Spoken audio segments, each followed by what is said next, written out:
하이델베르크 요리문답 40문입니다. 그리스도는 왜 죽으시기까지 낮아지셔야 했습니까? 답.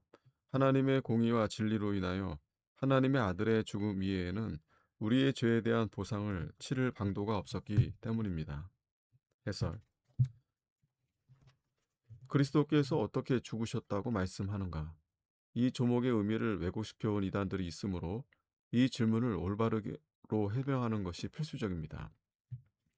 마르키오는 그리스도께서 참으로 죽으셨다는 것을 부인하였고, 또한 말씀이 육체를 입고서 행하신 모든 일들이, 그리스도께서 우리를 위해서 당하신 모든 일들이 상상에 속한 것이라고 주장하였으며, 그리스도께서는 그저 사람의 모양으로 나타나셨을 뿐 참 사람은 아니었다고 주장했습니다. 네스토리우스는 그리스도의 신성과 인성을 서로 분리시키시고, 하나님의 아들이 십자가에 못 박혀 죽으셨다는 것은 인정하지 않고, 다만 인간 그리스도만이 그렇게 죽은 것이라고 하였습니다. 그는 이렇게 말하고 있습니다. 오 유대인이여, 기뻐 뛰고 자랑하지 말지니 그대는 하나님이 아니라 사람을 십자가에 못 박은 것이라. 신성편 제자 재론자들은 그리스도의 성육신의 순간부터 그의 인성이 신성의 모든 속성들을 부여받았으므로, 그의 인성과 그리스도의 신격의 유일한 차이는 그의 신격이 그 자체로서 지닌 것을 그의 인성은 우유성에 의해서 지니게 되었다는 사실에 있다고 믿습니다. 그러므로 그들은 그리스도께서 죽으실 때에, 또한 그가 동정녀의 뱃속에 계실 때에도 그의 신격과 또한 그의 육체가 하늘에 계셨고 또한 어느 곳에나 계셨다고 상상하는 것입니다. 그들은 이것이 바로 사도 바울이 빌립보서 2장 6절에서 말씀하는 하나님의 본체라고 봅니다. 그러나 이런 모든 그릇된 주장에 반대하여 우리는 사도신경에서 제시하는 내용을 믿습니다. 곧 그리스도는 참으로 죽으셨으며, 또한 그때 그의 영혼과 육체의 분리가 진정으로 일어났고, 그리하여 그의 영혼과 육체가 함께 어디나 계신 것이 아니었으며, 영혼과 육체가 동시에 한 곳에 있지 않았다는 것이 그것입니다. 그의 육체가 계신 곳에 그의 영혼이 계시지 않았고, 그의 영혼이 계신 곳에는 그의 육체가 계시지 않았던 것입니다. 예수께서 다시 크게 소리 지르시고 영혼이 떠나시니라. 예수께서 큰 소리로 지르시고 숨지시니라. 두 번째, 그리스도께서 죽으시는 것이 과연 필요했는가? 보상을 하기 위해서는 그리스도께서 고난당하실 뿐 아니라 또한 반드시 죽으셔야 했습니다. 하나님의 공의로우심 때문에. 죄는 그야말로 위증한 악이므로 정의의 질서에 따라 그 죄인이 반드시 멸망하여야 합니다. 그 때문에 최고선을 대적하여 저지른 과실은 오로지 가장 극심한 형벌과 죄인의 처절한 멸망으로만 보상될 수 있습니다. 그리고 그 죄인의 처절한 멸망은 죽음으로 되는 것입니다. 죄의 싹은 사망이라고 기록되었기 때문입니다. 그런데 그리스도께서 우리의 처지를 대신하시고 친히 죄 지은 자들의 입장이 되셔서 일시적인 죽음뿐 아니라 영원한 죽음을 받아 마땅한 상태가 되셨습니다. 영혼과 육체가 와해되며 또한 그 일이 일어나면 육체 자체도 무너지게 되는 그 멸망을 우리가 자초하였기 때문입니다. 그러므로 하나님의 아들께서는 그 어떠한 피조물도 할 수 없는 그 충족한 보상을 행하시기 위하여 친히 죽으셔야 했던 것입니다. 하나님의 심실하신 때문입니다. 하나님께서는 죄를 멸망으로 또한 범죄자의 죽음으로 벌하실 것임을 선언하셨기 때문입니다. 셋째는 조상들에게 선지자로 하신 약속들 때문입니다. 이사야 53장 7절에 그가 마치 도수장으로 끌려가는 어린 양과 털 깎는 자 앞에서 잠잠한 양같이 그의 입을 열지 아니하였도다. 또한 그리스도께서 세상의 죄에 대한 충족한 보상이 되는 그런 죽음을 죽으셔야 한다는 것을 하나님께서 보여주신 그 모형들과 희생제사들 때문에, 그런 보상은 피조물로서는 할 수 없는 것이었고 오직 하나님의 아들만이 하실 수 있는 것이었습니다. 그러므로 그가 우리를 대신하여 고난의 죽음을 죽으시는 일이 합당했던 것입니다. 마지막으로 그리스도께서 친히 그의 죽으심이 필요하다고 예언하셨기 때문입니다. 지금까지 논의한 내용으로부터 다음과 같은 결론을 얻을 수 있습니다. 우리는 특히 죄를 피해야만 한다는 것.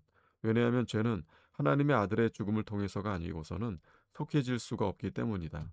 둘째, 하나님의 아들께서 그의 크신 선하심으로 우리에게 이처럼 큰 은덕을 베푸셨으니 우리는 마땅히 그에게 감사해야 한다는 것. 셋째, 죄가 아무리 크고 많고 위중하다 할지라도 우리의 모든 죄는 오직 그리스도의 죽음으로만 속해진다는 것.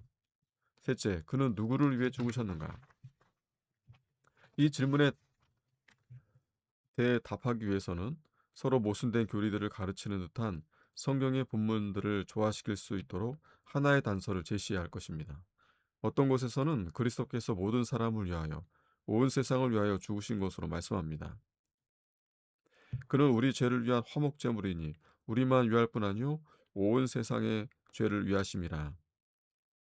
또한 반대로 성경은 여러 곳에서 그리스도께서 많은 이들, 택한 자들, 자기 백성, 교회, 자기 양떼만을 위해서 죽으시고 기도하셨고 자신을 들이셨다고 말씀하기도 합니다. 내가 비옵는 것은 세상을 위함이 아니요 내게 주신 자들을 위함이니 그들은 아버지의 것이로소이다. 이처럼 서로 상반된 것처럼 보이는 성경의 진술들을 어떻게 대해야 하겠는가? 하나님의 말씀이 서로 모순이 된단 말인가? 절대 그렇지 않습니다.